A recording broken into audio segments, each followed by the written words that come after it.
আইনর মানুষ আইনর অবশ্যই দ্বারা আছে।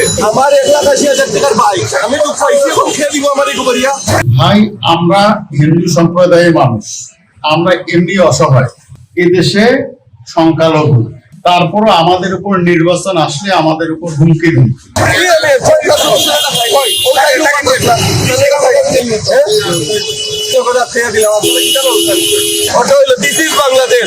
দিস ইজ বাংলাদেশ চিত্রটা আমার কাছে অত্যন্ত ভালো লেগেছে। অর্থাৎ পুলিশও যদি কোনোভাবে অন্যায় করে তাকেও ছাড় দেওয়া হবে না। সংবিধান সবার জন্য সমান, তার একটা বাস্তব নমুনা দেখলাম এই সাহসী যুবক বাইকার। তাকে আসলে অবৈধভাবে ধরা হয়েছে, অর্থাৎ তিনি রাইট সাইডে ছিল, উল্টো পথে রিক্সা চালক ছিল। যখন তাদের ভিতরে সংঘর্ষ হয়, বাইকওয়ালাকে পুলিশ জরিমানা করে বা তাকে থামিয়ে রাখে, শাস্তির আওতায় আনার চেষ্টা করে। তখন সেই বাইকার, সাহসী বাইকার নিজের ভিতর কীরকম সৎ সাহস থাকলে পুলিশ সার্জনের সাথে এরকম তর্কে লিপ্ত হতে পারেন। অর্থাৎ তাকে বুঝাতে চেয়েছেন আমি তো সৎ, আমি তো আমার সাইডেই ছিলাম, উল্টো সাইডে তো অন্য কেউ ছিল, তাহলে আমি কেন জরিমানা দিতে যাব বা আমি কেন মামলার ঘাড়ি টানতে যাব। বিষয়টা আমার কাছে অত্যন্ত ভালো লেগেছে। সম্পূর্ণ দেখলে আপনাদের কাছেও ভালো লাগবে, তবে সাহসী যুবকের জন্য ভিডিওর শেষ অবধি পর্যন্ত দেখবেন। অন্যদিকে ভোট না দিলে আপনি এলাকায় থাকতে পারবেন না, এমনটাই হুমকি দিয়েছিল এক চেয়ারম্যান। সেই চেয়ারম্যানের পরিচয় এবং সেই চেয়ারম্যানের কিঞ্চিত ভিডিওটা দেখেছেন, বিস্তারিত দেখলে বুঝে আসবেন এটা কি বাংলাদেশের নিয়মকানুন ঠিক আছে নাকি বাংলাদেশই পাল্টে গেছে, নাকি বাংলাদেশ ঠিক আছে নিয়মকানুন পাল্টে গেছে। বিষয়টা বুঝতে হলে চলুন আমরা সেই সাহসী বাইকারের ভিডিওটা একটু দেখে আসি, এরপর অবশ্যই সেই চেয়ারম্যানের বক্তব্যটুকু শুনবো। তো চলুন আগে সেই সাহসী বাইকারের বক্তব্য এবং পুলিশ সার্জনকে কিভাবে সত্যটা বুঝিয়ে দিয়েছিলেন সেটা একটু দেখে আসি।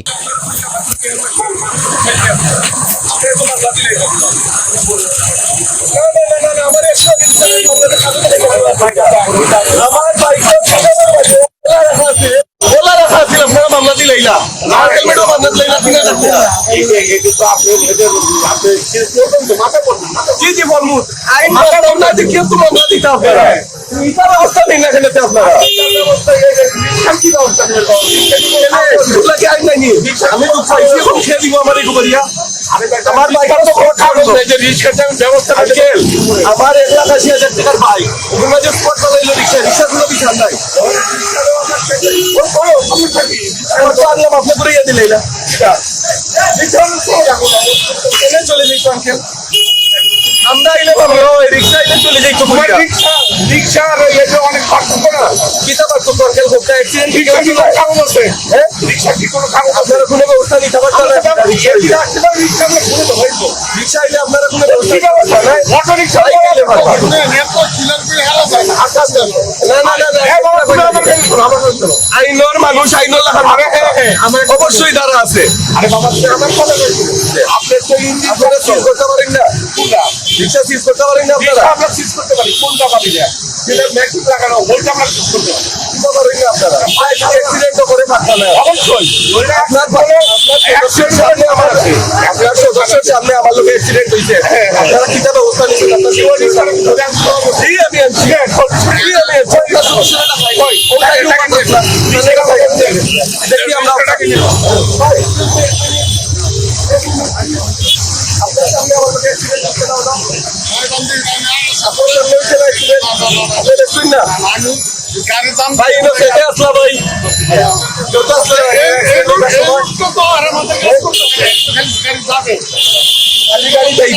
আপনার সামনে অ্যাক্সিডেন্ট হয়েছে না হইলে আপনি হয়েছে তো আপনি ব্যবস্থা নিলেন না? আমি 3টা রিক্সা লোক খেয়ে দিলাম, আপনারা কি ব্যবস্থা হইলো? দিস ইজ বাংলাদেশ, বুঝছেন ভাই? This is Bangladesh. আস্থা বাংলাদেশের সব ট্রাফিক লো একমাত্র বাইকর লাগি আছে, আর ঢাকার মাঝে দেখছি সিএনজি লাগি আছে, আর কোনো গাড়ির লাগি বাংলাদেশে কোনো আইন নাই, ট্রাফিক আইন নাই। আপনারা তো নিজে দেখছেন, তাদের কমপ্লেন করা পরে তাই কিলা ব্যবস্থা একটা নিলা বলে এই ঘুরাইয়া যাও ঘুরাইয়া যাও। আমার যে লোন অ্যাক্সিডেন্ট করলো ভাই আমরা যদি এই অ্যাক্সিডেন্টটা করতাম আমরা বাইক সিজ করি ফেলাই দিলা হলে ও ট্রাফিক সদস্য ভাই তারা এখনো হুক্কা মামলার বইলি বাদ আমার একটি লাগে দিছ না আমার বাইকের মাঝে মিরর মাঝে হেলমেট আছিল এর লাগে ভাই তারা আমার মামলা দিছ আমি মামলা লিয়ে আইছি আমি বাংলাদেশের একজন সিটিজেন আমি আইনের যথেষ্ট সম্মান করি আমি হেলমেট পরছি নাই আমার পরা উচিত আছিল মামলা দিছ কিন্তু ভাই তারা অন্য মাঝে উবাদ কতজন ট্রাফিক সদস্য 4টা পয়েন্টের লাগান একটা বিজি এরিয়া ইনোর মাঝে কতগুলা রিক্সা আপনারা ও হুক্কা ক্যামেরাটা ঘুরে হুক্কা দেখো এখনো আর সিল নেওয়ার এগুলা যে না আর ভাই এগুলা লাগি কোনো আইন নাই আপনার নামে মামলা হইতে পারে আপনার নামে টাকা জরিমানা হইতে পারে আপনার বাইক সিজ করা হইতে পারে বালা বালা মানুষের বাইক নিয়ে দেখো পুলিশ লাইনের অবস্থা কিতা আমরা টাকা দিয়ে কিনছি না ইটার বিরুদ্ধে কোনো ব্যবস্থা নাই খালি আমরা বাইকের বিরুদ্ধে কিতা লাগি ব্যবস্থা ভাই একটা প্রশাসনের দ্বারা আমরা একটা প্রশ্নবোধক চিহ্ন ছাড়া আর কিছু করার নেই সাহস, সৎ সাহস কাকে বলে? প্রত্যেকটা মানুষকে এমন হওয়া উচিত, আপনার বিরুদ্ধে যদি কোনো ব্যক্তি অসৎ আচরণ করে বা অন্যায়ভাবে আপনার উপর মামলা এনে দেয় তাহলে সেটার প্রতিবাদ করার রাইট আপনার আছে। সুতরাং সেই দিক থেকে আপনি যদি গর্জে ওঠেন, আপনি যদি একা চলার হিম্মত করেন, আপনার পিছনে একদিন কাফেলা চলবে।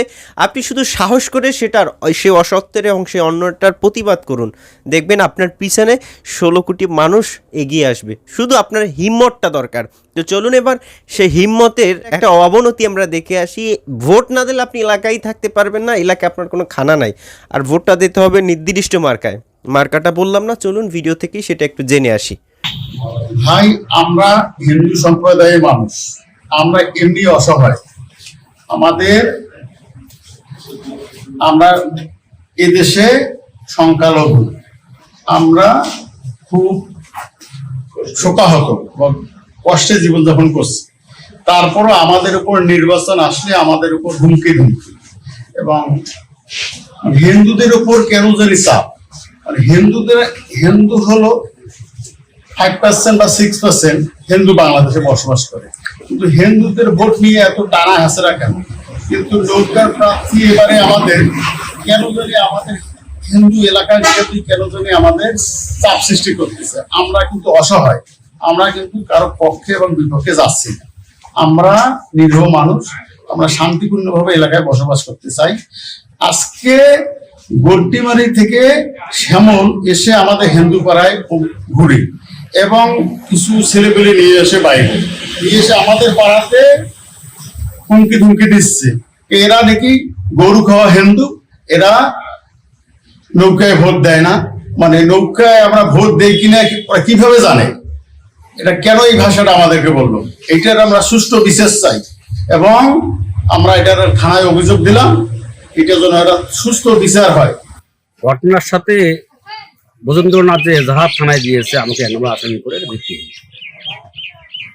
আওয়ামী লীগের আশ্রয় প্রশ্রয়ে হিন্দুরা বাংলাদেশে আছে। আওয়ামী লীগ সংখ্যালঘুদের পক্ষে সবসময় লড়াই করে যায়, তাহলে সংখ্যালঘুদের সঙ্গে আমরা আছি থাকি, তারা আমরা আওয়ামী লীগ করি। দিন শেষে আমরা বলতে চাই, যেসব মানুষ আমাদের উপর আধিপত্য দেখাতে চায় সেই সমস্ত মানুষকে যদি আমরা ঐক্যবদ্ধভাবে ধরতে পারি তাহলে বিজয় আমাদের নিশ্চিত। আমার কথার সাথে আপনি একমত থাকলে অবশ্যই কমেন্ট সেকশনে জানিয়ে যাবেন। ভালো থাকবেন সবাই। আসসালামু আলাইকুম ওয়া রাহমাতুল্লাহ।